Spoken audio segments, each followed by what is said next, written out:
अस्सलाम वालेकुम। मैं एक नए वीडियो के साथ फिर हाजिर हूँ, आफाक फारूकी।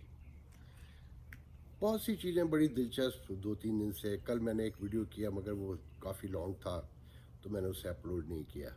इस दौरान बहुत सी सिचुएशन भी चेंज हो गई। एक तो यहाँ देखें, अमेरिका में आज का सबसे बड़ा जो है इम्पोर्टेंट वाक़या है कि मार्स पे खलानवर जा रहे हैं। एस्ट्रोनॉट्स जो हैं वो जाने की तैयारी कर रहे हैं कि जनाब नई बस्तियां बसानी हैं कि 2040 तक कहा जा रहा है कि वहाँ पर इंसान रह सकेगा, रहने के काबिल बस्तियां बन सकेंगी वहाँ पर। तो कुछ वेदर का जहाँ से फ्लोरिडा में जा रहा है जैक्सनविल के अराउंड से, तो वहाँ कुछ वेदर का कुछ प्रॉब्लम है, तो उस वजह से कुछ थोड़ा डिले हुआ है। देखिए, मैं बात अपनी यहाँ से शुरू करूँगा आज कि ये कोई 5-6 साल पुरानी बात है। मैं कराची में था तो रात को दोस्तों की महफिल लगी, तो एक साहब से मुझे मिलवाया गया कि आपसे बड़े मिलने के मुतमन्नी हैं और बहुत इश्तियाक रखते हैं आपसे मिलने का। ये आपके मुल्क के बराबर में आपके हमसाए हैं, कनाडा में रहते हैं। बहरहाल उनसे मेरा तारुफ हुआ तो मैं उन्हें थोड़ा बहुत जानता भी था। तो मैंने उनसे पूछा कि आप यहाँ क्यों आए हैं, तो उन्होंने कहा कि मैं कारोबार कर रहा हूँ कंस्ट्रक्शन के बिज़नेस में। मैंने कहा कंस्ट्रक्शन का बिज़नेस, आपकी यहाँ कोई रूट्स वगैरह? कह लगे हमने एक ब्रिगेडियर हायर कर लिया, रिटायर्ड। तो मैं बहुत चौंका, हैरान हुआ। मैंने कहा ब्रिगेडियर से क्या मतलब, वो क्या करेगा कंस्ट्रक्शन का, उनका क्या ताल्लुक? कह लगे नहीं जनाब, उन्हीं का सब कुछ ताल्लुक है, वो मेरी कोर कमांडर से मुलाकात कराएगा कराची के, और फिर मैं गो थ्रू हो जाऊँगा, फिर सारी चीज़ें मेरे लिए ईजी हो जाएंगी। तो फिर उन्होंने कहा कि ये तरीक़ा ईजाद किया रियाज मलिक ने, जिन्होंने रिटायर्ड हाजिर जनरलों के बच्चे, रिटायर्ड जनरल्स, ब्रिगेडियर्स, मेजर्स, कोई 90 अबव जो है ना, उनके पेरोल पर हैं, सबको पता है। फिर आपने सुना होगा कि ये जब तरीक़ा ईजाद हुआ तो जो स्कूल इंडस्ट्री बनी पाकिस्तान में, तो वहाँ पर पुराने साबिक ब्यूरोक्रेट जो स्कूल सिस्टम में काम कर रहे थे, एजुकेशन सिस्टम में, रिटायर्ड डायरेक्टर, एसडीओ, डीओ और पता नहीं क्या क्या जो है ना, वो सब हायर हो जाते हैं और मिली भगत के साथ फिर काम होता है। तो मैंने उन साहब से पूछा ये ब्रिगेडियर साहब को कोर कमांडर से कैसे मिलाए? कह लगे देखिए, ये जो ब्रिगेडियर रैंक के रिटायर अफसर होते हैं ना, तो जो मौजूद कोर कमांडर्स होते हैं और जो फार्मेशन ऑफिसर जो भी होते हैं, वो ज़्यादातर उनके ही जूनियर होते हैं, उनके साथ काम किया हुआ होता है, तो एक दूसरे का रिगार्ड होता है। मैं बड़ा हैरान हुआ। फिर उसके बाद मुझे याद पड़ता है कि इस्लामाबाद के एक बहुत नामवर वकील, जो बार के भी सदर भी रह चुके हैं और सरकारी वकील भी रह चुके हैं मेरे, उनसे बड़े क्लोज ताल्लुकात हैं, बहुत पुराने ताल्लुकात हैं। उसकी डिटेल में नहीं जाऊंगा क्योंकि फिर लोग पहचान लेंगे उन्हें। तो मैंने उनसे कहा कि ये रियाज मलिक की क्या कहानी है इस्लामाबाद के राउंड में सारा? तो उन्होंने कहा कि भाई बात यह है कि ये जो दरियाए समा है ना, समा है या समा, कि उसके गहराई खाई में और उसके साहिल पर या उसके जो एजेस हैं उस पर सारे कब्ज़े ज़मीन के रियाज मलिक के हैं, और उसके ख़िलाफ़ वो एलडीए अदालतों में है, मगर जज उसके घर में रहते हैं, वहाँ से ही खाते हैं, वहीं से पीते हैं, तो उसके ख़िलाफ़ कोई कुछ नहीं कर सकता। तो वह एक सरकारी खाता पूरा करने के लिए मुकदमात जाते हैं, मगर उनका रिज़ल्ट नहीं आता। फिर मुझे इस पर एक वाक़या और याद आया कि ये जो ह्यूमन डेवलपमेंट है, जो डॉक्टर नसीम अशरफ, जो पाकिस्तान क्रिकेट कंट्रोल बोर्ड के प्रेसिडेंट भी बने, चेयरमैन, और वहाँ पर मुशर्रफ के दौर में बला के तौर पर सामने आए, तो उनके एक साथी ने मुझे बताया था कि ह्यूमन डेवलपमेंट के प्रोग्राम में जो लोग शामिल थे ना, बहुत अरसे पहले वो प्रोग्राम तैयार हो गया था, मगर फ़ौज की सिक्योरिटी चाहिए थी कि पहले फ़ौज ज़मानत दे, तब वो इस प्रोजेक्ट को वहाँ पाकिस्तान लेकर जाएंगे। फिर हमने देखा कि मुशर्रफ के दौर में वो प्रोजेक्ट वहाँ गया। फिर रियाज मलिक की कहानी कराची तक पहुँची, किस तरीके से आपने देखा कि बहरिया टाउन बना और कैसे ज़मीनों पर कब्जे हुए, कैसे राव अनवार ने लोगों को गन पॉइंट के ऊपर, एक हाथ में ब्रीफ केस होता था और एक हाथ में गन होती थी कि प्लाट बेचो, घर बेचो, वरना गोली खाओ या ये पैसे लेकर दफ़ा हो जाओ। उसमें मैंने वहाँ के एक एमएनए जो मुस्लिम पहले पीपल्स पार्टी में हुआ करते थे, फिर मुस्लिम लीग में शामिल हो गए थे, अब्दुल हकीम बलोच का इंटरव्यू भी किया था वीडियो के ऊपर। उस पर उन्होंने मुझे एक लंबी कहानी सुनाई थी कि कैसे कब्ज़े किए गए हैं, कैसे पीपल्स पार्टी मिली हुई है, कैसे फ़ौज मिली हुई है। دیکھیں اصل بات یہ ہے کہ یہ جو واقعہ ہوا ہے ان کی صاحبزادی کا، یہ پہلا واقعہ نہیں ہے. بہت کم لوگوں کو یہ ہماری میموری، عام لوگوں کی میموری بڑی شارٹ ہوتی ہے، مگر ہسٹورین سب دیکھ رہا ہوتا ہے. یہ سب ایک دن ریٹرن میں آئے گا، تاریخ میں ہماری نسلیں پڑھیں گی کہ ہمارے ساتھ ہوا کیا تھا. 4-5 سال پہلے کی بات ہے، میں نے اپنے اخبار میں یہ خبر کوٹ کی تھی جو پاکستان کے میڈیا پہ تقریباً نہیں 100% بلیک آؤٹ تھی، کہ ریاض ملک کی دوسری صاحبزادی کا کسی کرنل کے بیٹے سے رشتہ طے ہوا تھا افیئر کے بعد.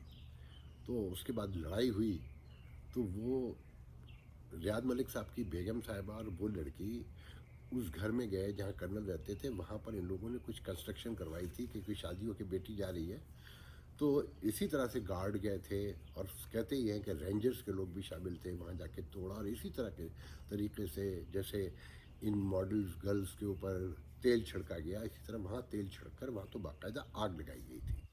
مگر میڈیا مکمل خاموش رہا، کسی نے ایک لفظ نہیں کہا. اور کہا جا رہا تھا کہ دہشت گردی کا مقدمہ درج ہوگا، سوشل میڈیا پہ شور تھا. اور اس کے بعد وہ معاملہ ختم ہو گیا. پھر اسی دوران آپ نے ابھی پچھلے 2 سال میں دیکھا کہ کس طریقے سے انہوں نے لوگوں سے پیسے وصول کیے، کس طرح دھمکیاں دیں، کس طرح لوگوں کے پیسے کھائے گئے، کس طرح اسلام آباد اور کراچی کے آفیسز میں لوگ احتجاج لے کر جلوسوں کی شکل میں وہاں پہنچے، مگر کسی میڈیا نے نہیں دکھایا. یہ جو میڈیا آج قہر کی زد میں ہے، اس کے اپنے بڑے کارنامے ہیں. اس نے بھی معاشرے میں کوئی بہتری کے لیے زیادہ کچھ کام نہیں کیا. مجھے بہت ہمدردی ہے کہ میں اسی پروفیشن سے تعلق رکھتا ہوں کہ آج میڈیا کے ساتھ جو ہو رہا ہے، یہ پی آئی اے کا جو واقعہ ہوا ہے، اگر یہ آزاد میڈیا ہوتا تو دودھ کا دودھ اور پانی کا پانی اب تک ہو چکا ہوتا. آپ نے دیکھا کہ عید پر جو نامور اینکرز ہیں کس طرح کے شوخے سے شو کر رہے تھے.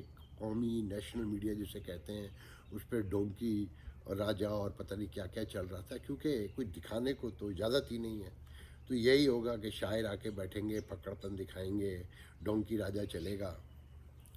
تو آپ نے آج نوٹ کیا کہ ان کی دوسری صاحبزادی نے ان لڑکیوں کے ساتھ جو کیا کہ اپنا شوہر خراب ہے، اگر کوئی معاملہ ہے تو آپ اپنے شوہر سے گفتگو کریں. ان لڑکیوں پہ جا کے حملہ کرنا، کیوں آئی ایس آئی کا نام لینا، کیونکہ انہوں نے کوئی غلط نام نہیں لیا.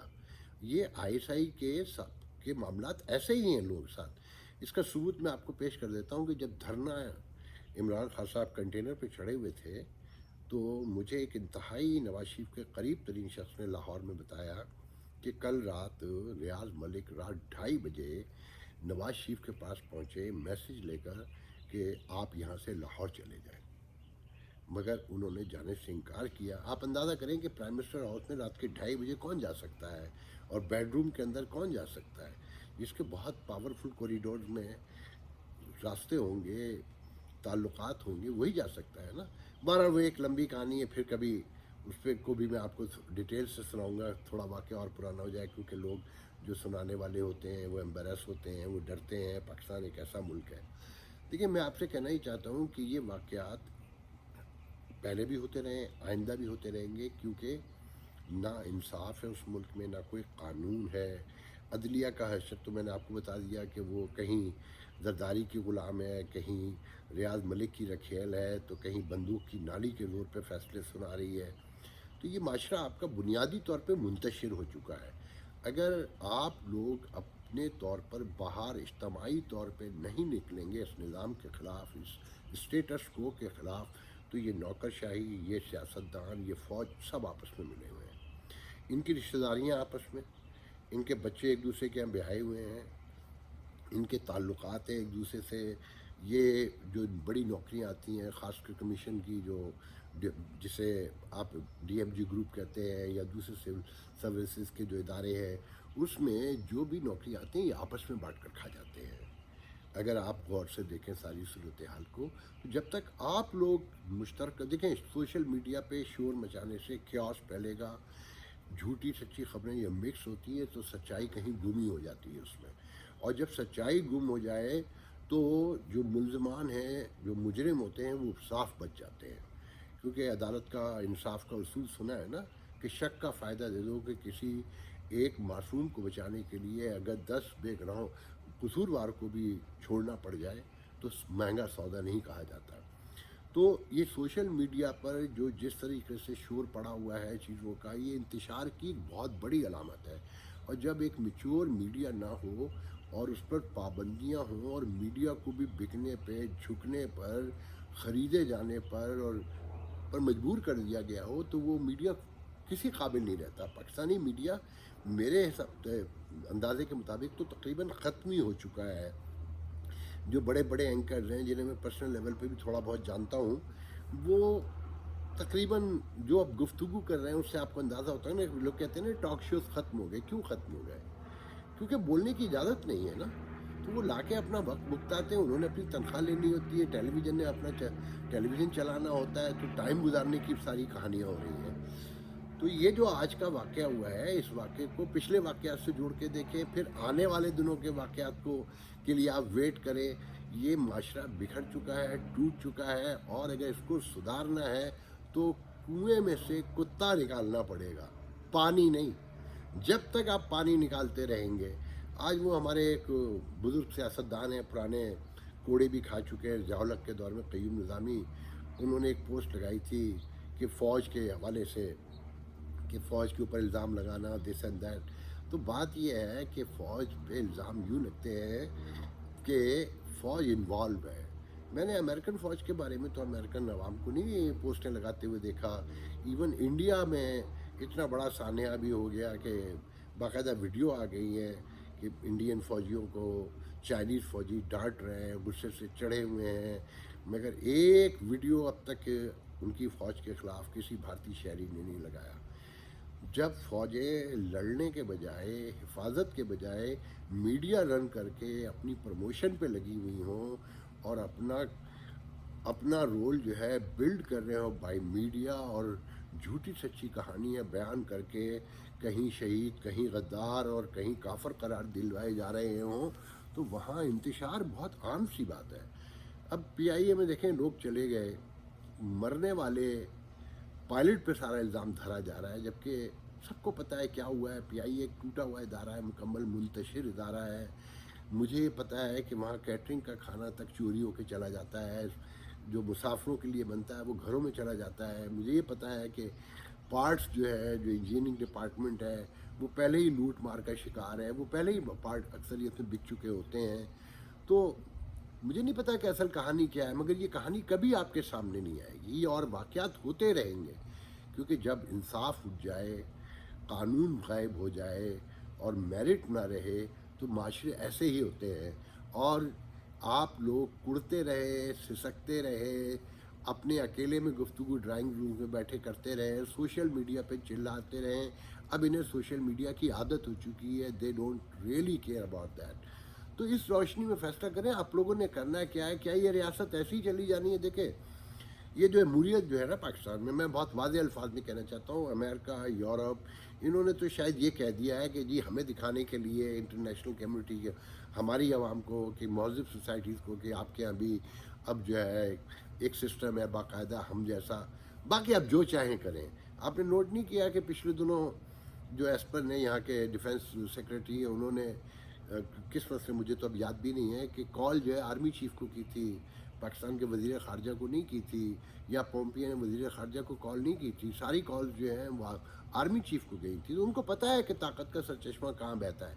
तो इस रोशनी में आप लोग देखें, गौर करें, आप पढ़े लिखे भी हैं माशाल्लाह, शहरी आबादियाँ तो बहुत बड़े पैमाने पर पढ़ी लिखी हो चुकी हैं। तो अगर आप लोगों का शऊर इतना बिल्ड ही नहीं हुआ कि आप अपने राइट्स के लिए कहीं अपने घर के दरवाज़ों पे ही बैठ सकें, तो फिर शिकायतें कैसी, शोर कैसी, फिर रियाज मलिक ही पैदा होते रहेंगे, उनकी औलादें हैं, जैसे नवाज शरीफ की औलादें हैं, जरदारी की औलादें हैं, और फ़ौजियों की औलादें हैं, जजों की औलादें हैं। तो रियाज मलिक की औलादें भी आगे आप तैयारी रखें। मैं तो यही कह सकता हूँ। अल्लाह हाफिज़, इंशाल्लाह बात होती रहेगी।